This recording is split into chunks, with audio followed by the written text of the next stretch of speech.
Alright, y'all. Welcome back to part 3 and hopefully the final part of this Subaru engine replacement. Right now I'm going to dive in, get all the harness pulled off of this one, get all the harness pulled off of this one, get it put on that one, get the clutch pulled off this one, put on that one, new throwout bearings coming. I got to run into town, get some bread, pop the pilot bushing out of the back of this one. Coolant reservoir, a few other little things need to get swapped over to that one. But let's dive into it. Gotta do a little cleanup and away we go.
Holy cow, y'all. That was kind of painful. That was really painful, actually. Where are we at? 40 minutes. That took me 40 minutes of not dilly-daggling around, sitting on my thumb. No, 40 minutes of actual work of trying to get that harness off that engine. So now I got to do the same thing over here. I believe I might take a little bit more time on this new engine and try to not have to lift the intake. But I think I'm still going to have to lift this upper part of the intake nonetheless. Lift it, get the harness through, and then I should be able to set that back down. But these fuel lines right here that y'all can probably see run through the whole intake, and it's got vacuum lines on it and just a whole lot of stuff. So I'm gonna try to get this boot off here. I don't know. Trying to get a few things, get it cleaned up, and then get that one swapped over. So I just want to show you guys 40 minutes. So I'll have at least another 40 minutes pulling this harness. Then I'll probably have another 40 minutes putting the new harness on, if not longer. So right here alone, probably 3+ hours just switching harnesses over.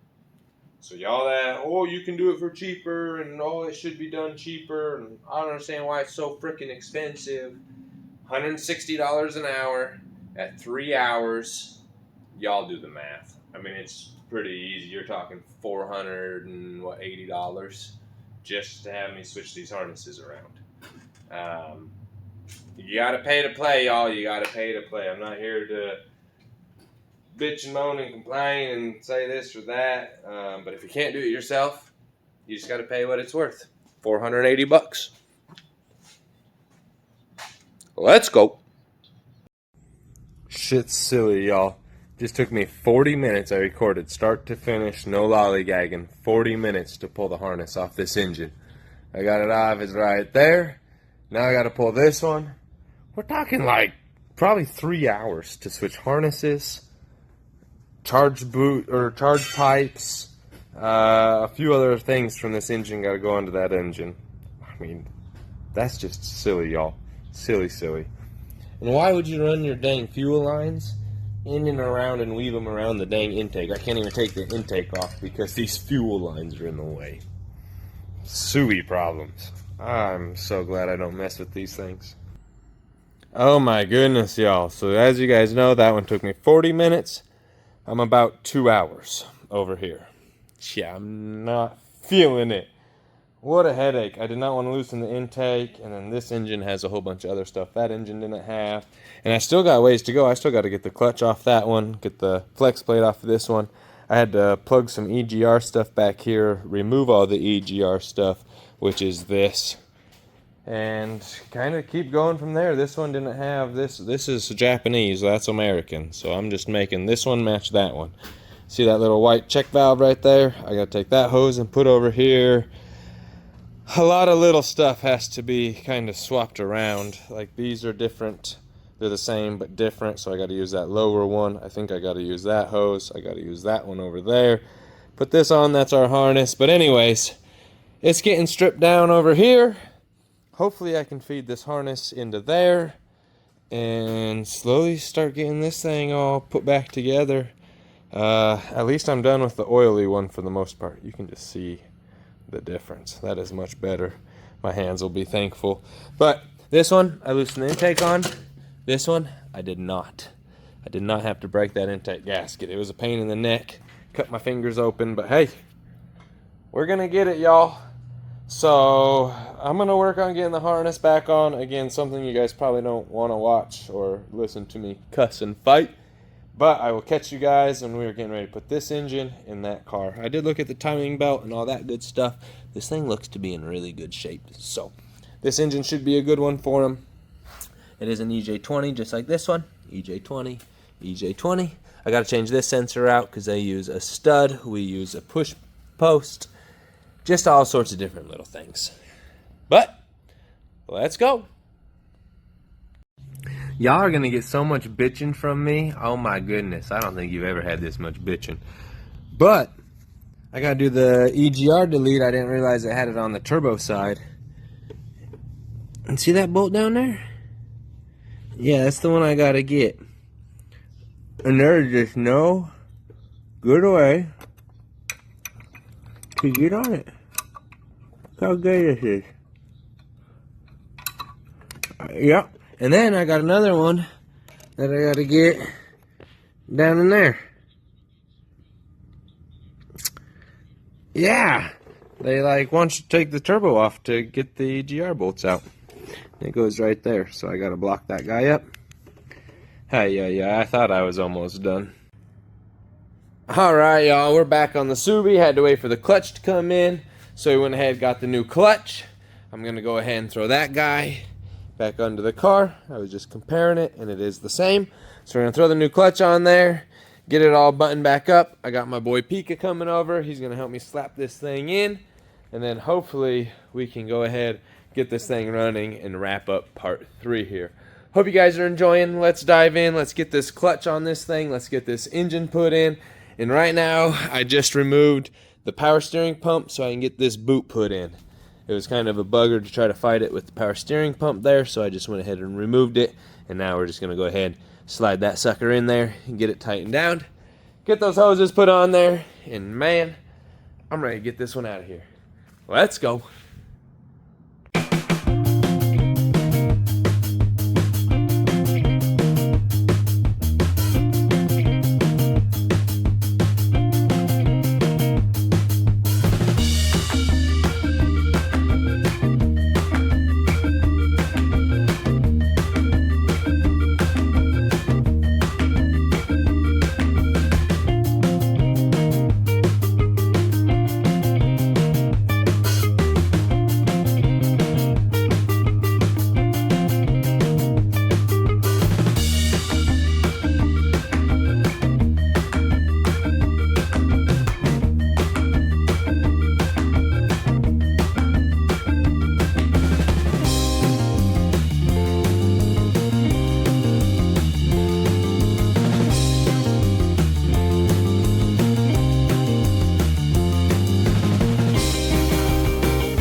Alright, y'all, you see now how long I'm at this. We're going on 15 minutes. And we ain't even gotten it to like do nothing in 15 minutes. Ryan's starting to sweat a little. I'm starting to sweat a little. I'm gonna give you guys a minute or two longer in this time lapse. Other than that, we're gonna catch you when this son of a beeps in there. Come on.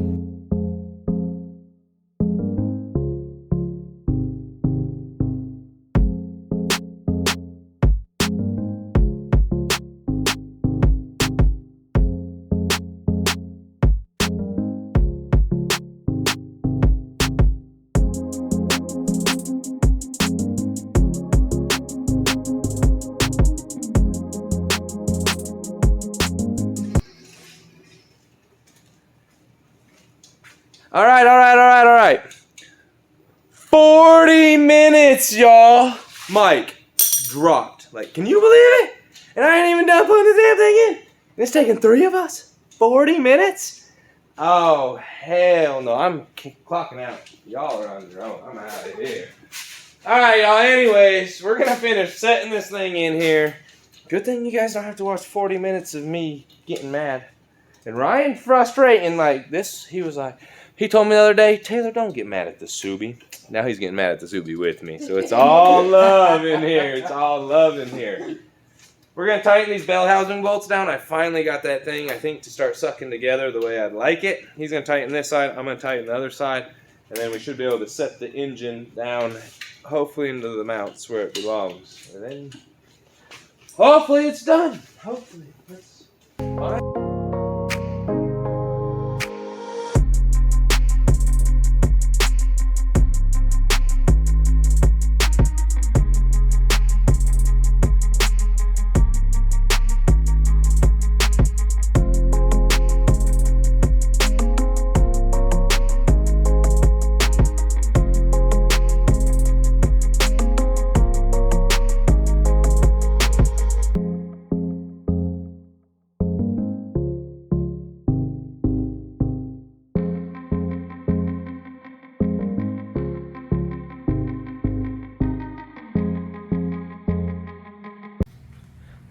Alright, y'all. Right, obviously how it always works, that dang phone died, but we were able to get this engine set in there. All we had to do was take and loosen this dang rear mount right here. And then we were able to get the wiggle and the jiggle that we needed to get that thing to slide down. So I fought it for probably 10 minutes or so, I guess we probably fought it, trying to get it to go back in. But there was still 40 minutes of trying to get the engine to line up to the transmission and get it to go down and in. So we didn't waste a whole bunch of time there, but yes, I did waste about 5 minutes there, probably maybe 10 at max, trying to get that to sit down. It just wouldn't go down. And I guess if you all do it, make sure to loosen that mount. And look, the bolt's going to go right back in. How silly. Silly, silly. So, there you guys have it. That's going to be the end of episode 3. I was going to try to wrap this all up for you, but unfortunately, it just got out of hand. Opeka came through. The wife helped me out. Episode 4, we're going to get this thing running, out doing all-wheel drive drifts out there in the dirt. I'm just kidding, y'all. I'm just kidding. Hopefully we can just get this POS to run. That's all I'm after. Hope you guys enjoyed. We'll catch you on the next one.